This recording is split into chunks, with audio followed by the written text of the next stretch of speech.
¿Qué tal? Bienvenidos nuevamente a este estudio, a este repaso diario de la palabra de Dios. Gracias por seguirnos, gracias por acompañarnos como todas las mañanas al estudio diario de la palabra de Dios. Hoy toca el capítulo número 12. Queremos agradecer a Dios y pedir su bendición para leer el capítulo número 12, sacar lecciones prácticas y muy sencillas para nuestra vida diaria. Padre nuestro que estás en el cielo, gracias porque tenemos el privilegio de abrir tu palabra. Pedimos tu bendición y tu dirección en el nombre de Jesús. Amén. Muy bien, estamos ya en el capítulo número 12. Quédate hasta el final, suscríbete también al canal para poder llegar a muchos más con el estudio de la palabra de nuestro Dios. Ya estamos en el Evangelio de San Juan, el último de los evangelios. Vamos entonces desde el versículo 1, dice: 6 días antes de la Pascua vino Jesús a Betania, donde estaba Lázaro, el que había estado muerto, y a quien había resucitado de los muertos. Habían pasado solamente, dice, 6 días antes de la Pascua. Antes de la Pascua, es decir, la Pascua comenzaba ya en 6 días y Jesús fue nuevamente a Betania, donde había resucitado a Lázaro, y le hicieron allí una cena. Marta servía y Lázaro era uno de los que estaba sentado a la mesa con él. Marta siempre le gustaba atender a Jesús, era la anfitriona y hacía lo mejor para que Jesús se sintiera bien en su casa.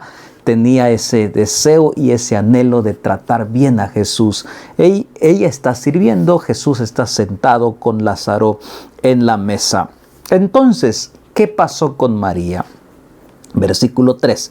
Entonces María tomó una libra de perfume de nardo puro de mucho precio y ungió los pies de Jesús y los enjugó con sus cabellos, y la casa se llenó del olor del perfume. María estaba aprovechando la ocasión de agradecer a Jesús a través de un perfume que ella había comprado con su propio dinero, con mucho sacrificio. Entonces dice la palabra de Dios: y ungió sus pies con sus cabellos. Y dijo uno de sus discípulos, Judas Iscariote, hijo de Simón, el que le había de entregar: ¿por qué no fue este perfume vendido por 300 denarios y darlo a los pobres?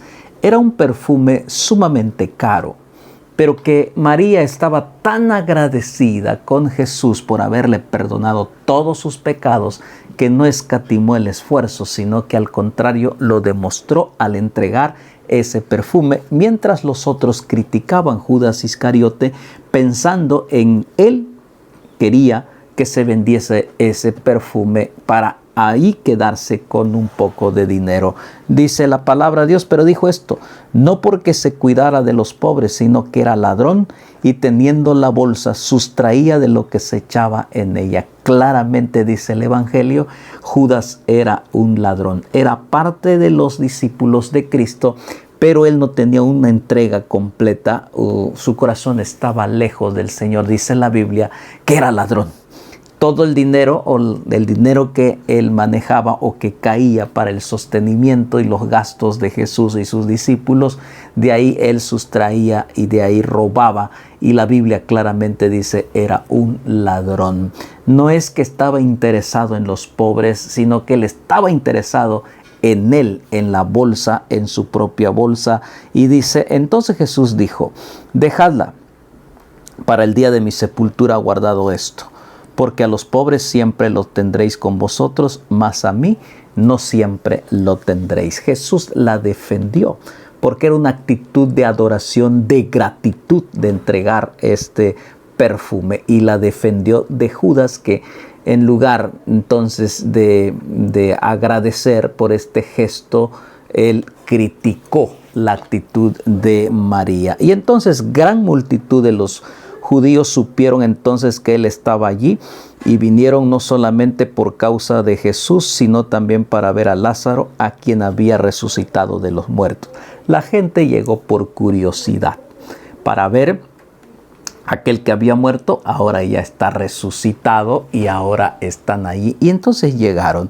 Pero los principales sacerdotes acordaron dar muerte también a Lázaro, porque a causa de él muchos de los judíos se apartaban y creían en Jesús. La envidia y el egoísmo de parte de los dirigentes, de los sacerdotes, y estaban planeando no solamente matar a Jesús, también matar a Lázaro, porque a través de Lázaro muchos de ese milagro que Jesús hizo, de la resurrección de Lázaro, que estaba vivo ahí en testimonio viviente, entonces muchos creían en Jesús porque era un milagro tan grande y maravilloso que fue a la vista de todos. Entonces, el siguiente día, es decir, al siguiente día, grandes multitudes que habían venido a la fiesta al oír que Jesús venía a Jerusalén, tomaron ramas de palmera, salieron a recibirle y clamaban: Hosana, bendito el que viene en el nombre del Señor, el Rey de Israel. Y halló Jesús un asnillo y se montó sobre él, como está escrito: no temas, hijas de Sión, he aquí tu rey viene montado sobre un pollino de asna.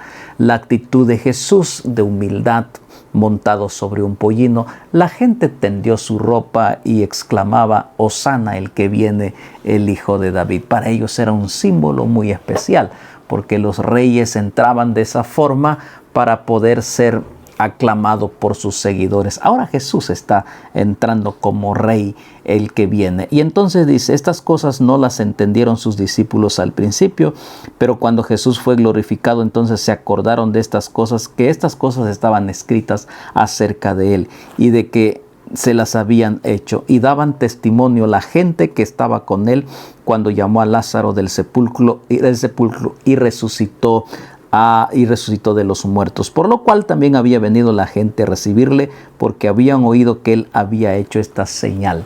La resurrección de Lázaro impactó a todos los que estaban ahí, incluyendo algunas ciudades que estaban alrededor, y la gente iba para ver a Lázaro y ver y escuchar el maravilloso relato de la resurrección y escuchar las verdades de Cristo Jesús, por lo cual también habían venido gente a recibirle porque habían oído esta señal. Versículo 19, pero los fariseos dijeron entre sí: ya veis que no conseguís nada, mirad que el mundo va tras él.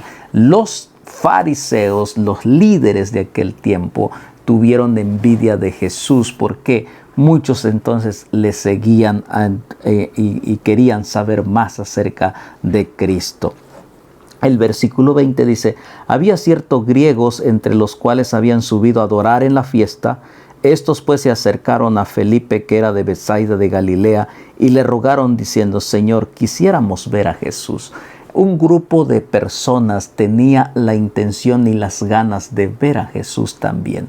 Y estos dice que eran griegos, especialmente, exclusivamente, habían ido para buscar a Jesús, querían verlo, querían escuchar, habían oído del milagro de la resurrección, habían oído de la sanidad de leprosos, de ciegos y de endemoniados. Ellos llegaron y dijeron: queremos ver a Cristo.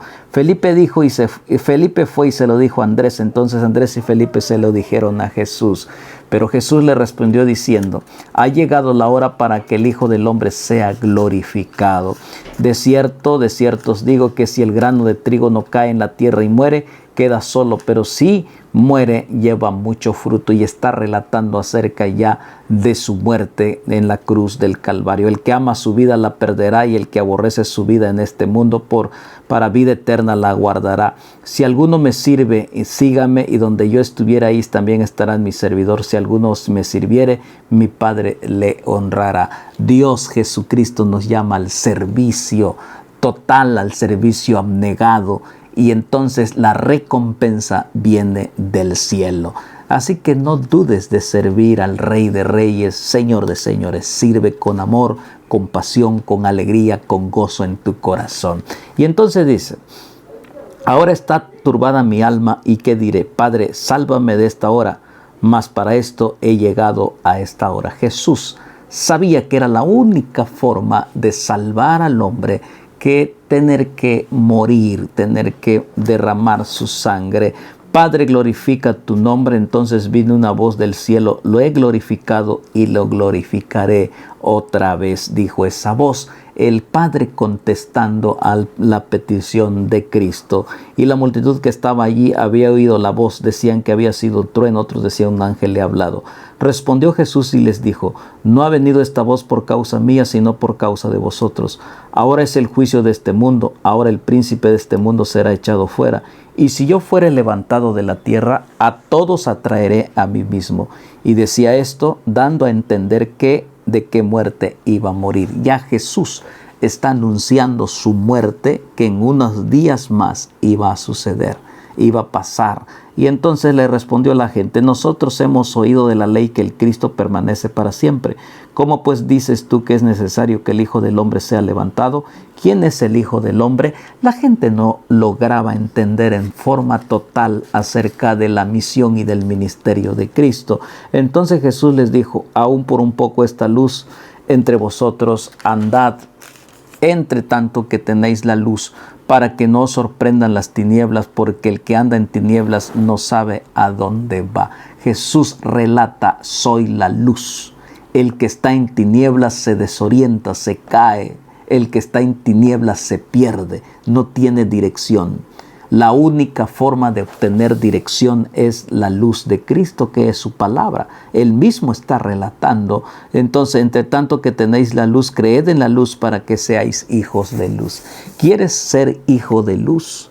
Yo creo que con toda seguridad decimos que sí. Entonces, creamos la palabra de Cristo, nuestro Redentor. Entonces, estas cosas habló Jesús y se fue y se ocultó de ellos. Pero a pesar que había hecho tantas señales delante de ellos, la palabra de Dios dice: no creían en él. Tantas señales, tantos milagros, pero no creían en Cristo Jesús. Hoy sucede lo mismo. El milagro de la vida, eso es uno de los primeros milagros que vemos todos los días. Al contemplar, al abrir nuestros ojos y al comenzar un nuevo día, es un milagro. Pero no creemos que es un milagro. Cuando un bebé nace es un milagro. Todo lo que sucede, el aire que respiramos, el oxígeno que respiramos, que Dios nos da, es un milagro. Tenemos que aprender a creer que todo lo que se mueve y lo que hay es por la gracia bendita de nuestro Dios. Y entonces dice así, voy a seguir leyendo, para que se cumpliese el 38, dice: para que se cumpliese la palabra del profeta Isaías, que dijo: Señor, ¿quién ha creído a nuestro anuncio y a quién se ha revelado el brazo de Jehová? Y por esto no podían creer, porque también dijo Isaías: cegó los ojos de ellos y endureció su corazón, para que no vean con los ojos y entiendan en el corazón y se conviertan y los sane. Isaías dijo esto cuando vio su gloria y habló acerca de él.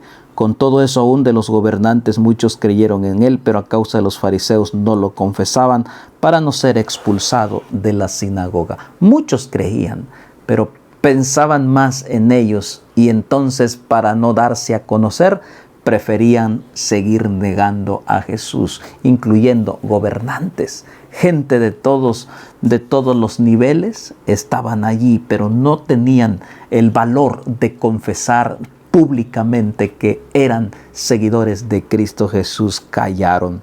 Entonces Jesús clamó y dijo: el que cree en mí, el que cree en mí no cree en mí, sino en el que me envió. Jesús reafirma la misión de creer en él. Esta mañana la pregunta que podíamos entonces mencionar es: ¿crees tú en Jesús? Entonces, y el que me ve, ve al que me envió. Yo, la luz que he venido al mundo, para que todo aquel que cree en mí no permanezca en tinieblas. La solución, lo que Cristo dice: creamos en él, creamos en su palabra, creamos en la salvación, creamos en las buenas nuevas del Evangelio, creamos que todo es posible para él, y creamos que él siempre está dispuesto para extendernos su misericordia, su gracia y su perdón. Y entonces al 47 dice: al que oye mis palabras y no las guarda, yo no lo juzgo, porque he venido a juzgar, sino a salvar al mundo. Jesús hace y nuevamente repite la misión. Él dice, yo he venido a salvar. No he venido a condenar al mundo, he venido a salvar al mundo. El que me rechaza y no me recibe mis palabras, tiene quien le juzgue. La palabra que he hablado, ella le juzgará en el día postrero. Es decir, habrá un juicio y todos seremos juzgados. Todos tendremos parte en el juicio. Por eso es ahora que tenemos que abrazar estas verdades del Señor Jesús. Por eso, así como aquellos que creyeron y no creyeron, fueron los que creyeron, fueron contados, y los que no creyeron fueron muchos y sufrieron las consecuencias de su incredulidad. Por eso dice el 49, porque yo no he hablado por mi propia cuenta, el Padre que me envió, Él me dio mandamiento de lo que he de decir y de lo que he de hablar. 50 dice, y sé que su mandamiento es vida eterna, así pues todo lo que yo hablo lo hablo como el Padre me lo ha dicho. Es decir, todo lo que Él está diciendo viene del Padre, cumpliendo la voluntad del Padre. Sus mandamientos, sus leyes, todo viene por indicación del Todopoderoso. Así que, querido amigo, querido hermano, es tiempo de aceptar el Evangelio de Jesús y no ser como aquellos incrédulos que en lugar de creer, entorpecieron el ministerio de Cristo y levantaron sobre sí maldiciones que hasta el día de hoy sus descendientes siguen recibiendo las consecuencias de sus actos, de sus hechos. Y un día seremos juzgados todos. Qué bendición de este capítulo número 12. Mañana leeremos el número 13, así que gracias por quedarte hasta el final. Vamos a repetir la bendición. Jehová te bendiga y te guarde. Jehová haga resplandecer su rostro sobre ti y tenga de ti misericordia. Jehová alce sobre ti su rostro y ponga en ti paz. Padre, gracias por tu palabra. Ayúdanos a creer, ser buenos cristianos que crean tu palabra y acepten tu consejo. En el nombre de Jesús. Amén. Que Dios te bendiga. Nos vemos el día de mañana. Bendiciones.